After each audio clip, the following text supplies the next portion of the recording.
Yeah, it's gonna look like there's a lot, but it can hold the volume, all right? And you can handle it. Hi, I'm Monica from Liquid Culture, and today I'm gonna show you how to make an Irish coffee because, yeah, why not do it the Irish way and spike it up with some delicious Irish whiskey. All right, so to start, we're gonna grab our glassware. Now, this is actually the traditional kind of way that the Irish coffee is served. At least this is what some of the experts have told me. But you can grab your favorite mug, whatever you wanna do. Just try and keep the ratio to about 1 part whiskey to 2 parts coffee. Or adjust it to, 1.5 or whatever you like. But I'm gonna build it how they would in this particular glassware in terms of its volume. Now, obviously, there needs to be a little bit of sweetness. Now, the recipe usually asks for 1 sugar ice cube. You can add 2, whatever is your level. I'm gonna throw in 2. I'm feeling extra spicy today.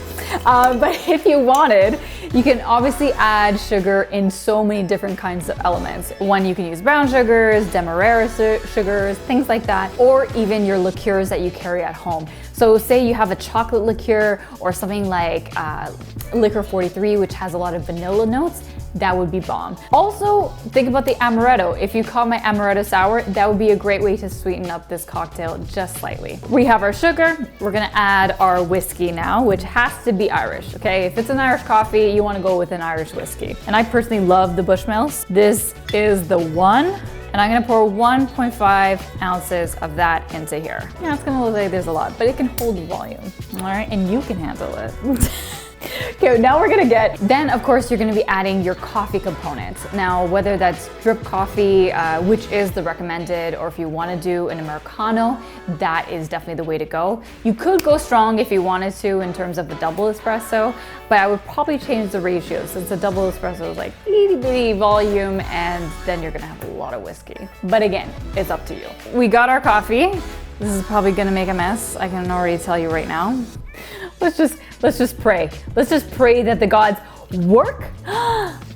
Okay, just a couple drops. So you want to fill it up to about that way because you want to make sure that you have room for the cream. With the cream, there's actually a special, did you know that there's a whipping shaker? So that's what this is, and this is actually specifically from Bushmills. They do not sponsor this, okay? And just so you know, I just love their stuff. This is actually a cream shaker that has this little ball that's gonna create the cream that you want. But you could, if you really, really wanted to, use whipped cream. So before I do that though, I'm just gonna stir up the sugar since we got the hot coffee in there, and to make sure that it's fully dissolved. So we're gonna put that on the side and we're just gonna shake this cream.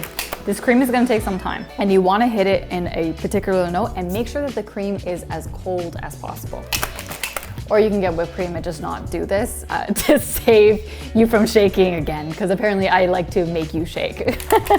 It's still too syrupy, but just so you guys know, when you can turn your hand and it isn't just dripping off to the side and it can hold a little bit, that's when you know you got a good cream top. So I'm gonna shake it up a little bit more. Oh yes. Yes, honey. Okay, see what I mean? It ain't going nowhere. So that's when you put this bad boy on top.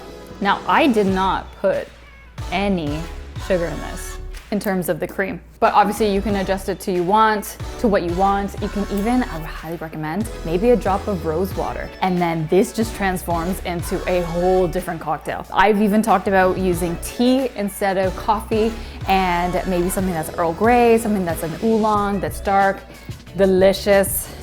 And I'm personally just going to stir this up a little before I sip onto it. And this has a high amount of cream. So I'm afraid of what's gonna happen right now.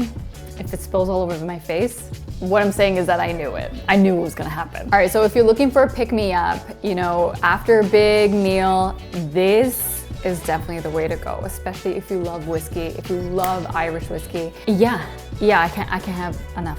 I can't have enough of this. Are you on this? Are you ready? Are you ready drinking? Are you feeling what I'm feeling? Because this is fabulous. All right, so if you like this cocktail, you're probably gonna like some of the other ones I've created. So make sure to check out the liquid culture world, whether it's YouTube, whether it's Instagram, Pinterest, wherever you are, because we are here to make you the most confident home bartender.